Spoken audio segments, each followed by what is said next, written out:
Bonjour et bienvenue sur Kansei. Depuis 2012, Kansei s'efforce de faire la démonstration permanente de brillantes idées d'architecture, d'urbanisme, mais aussi de projets qui permettent d'améliorer le quotidien, qui permettent d'améliorer aux citoyens de mieux vivre dans leur ville. Aujourd'hui, on est servi. Jean-Marc Vessouze, en 2017, nous disait « Je cherche à soigner le cœur de l'agglo, je cherche à faire en sorte que les Cadurciens et les Cadurciennes soient dans leur mieux-être dans notre ville et aussi attirer les talents. » Tout l'enjeu est de dire ce qu'on fait et faire ce qu'on dit.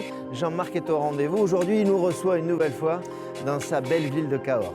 A tout de suite.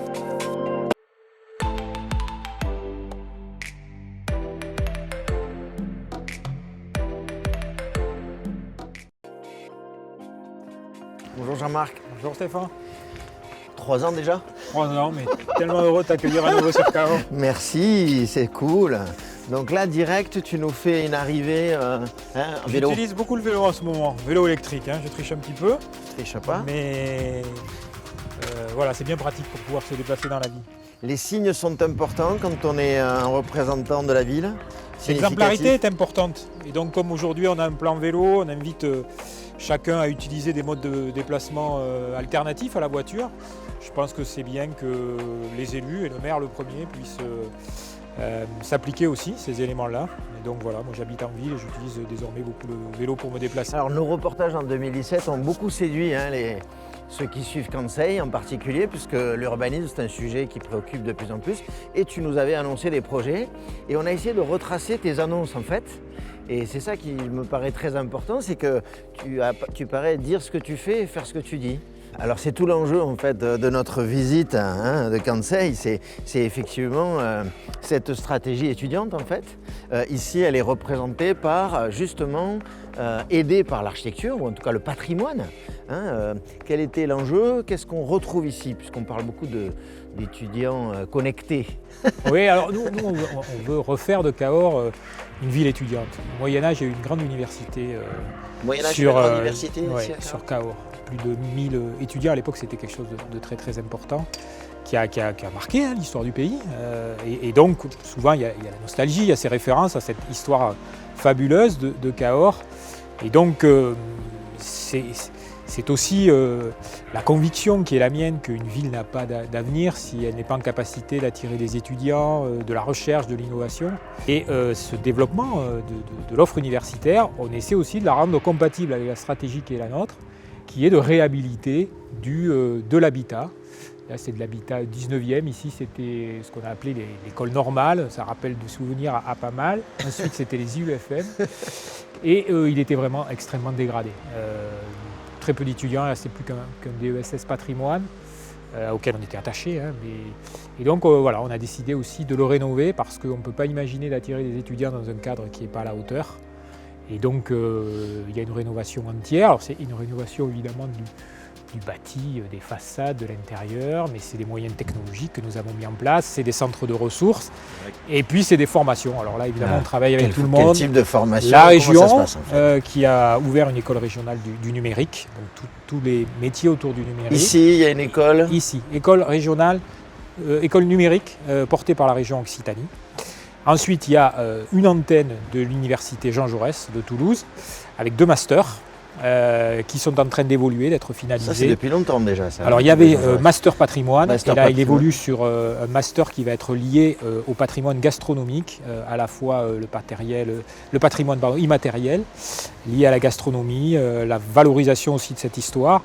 Et c'est vrai que ça correspond bien à la tendance, parce qu'en fait, le patrimoine, ce n'est pas que le produit, c'est tout ce qui fait sens, c'est toute l'histoire, c'est l'expérience même vis-à-vis qu'on peut faire retracer, qu'on peut partager. Et donc ce patrimoine immatériel est souvent aussi important que l'autre.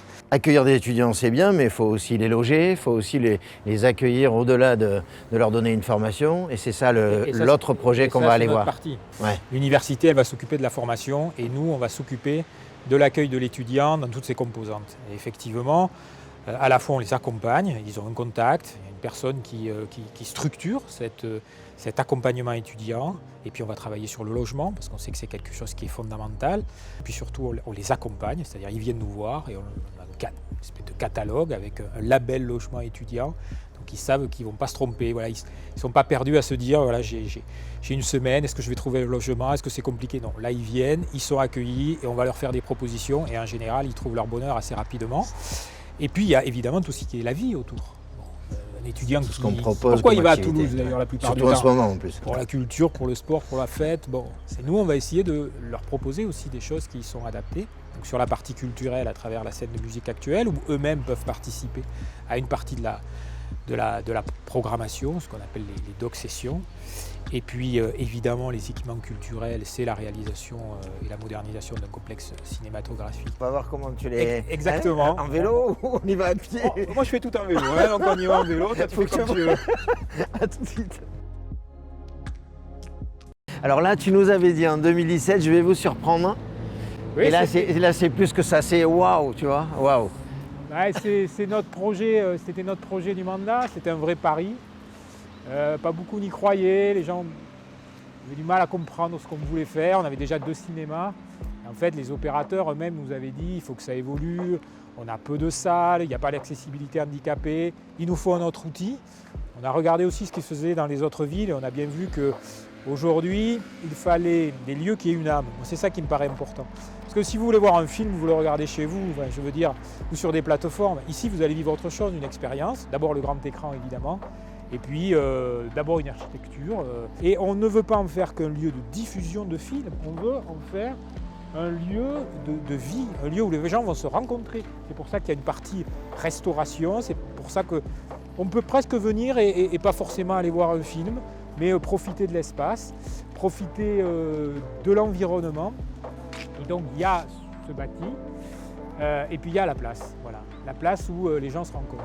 En fait, la ville, il y avait beaucoup de places en bas du boulevard et il n'y en avait aucune en haut du boulevard. Quand vous retournez, vous êtes en haut du boulevard, ici, sur la place Lafayette et également ici, place Bessières, il y avait des voitures partout. Là, c'est un lieu que vont se réapproprier les Cadurciens. Jean-Marc, tu nous as reçus encore une fois merveilleusement bien. Cette passion qui t'anime se reflète sur moi, en tout cas, j'imagine, va être ressentie par tous et toutes. Merci Jean-Marc. C'est une belle empreinte. Merci à toi. Merci beaucoup. Et on se revoit très bientôt, j'espère. On a encore quelques projets.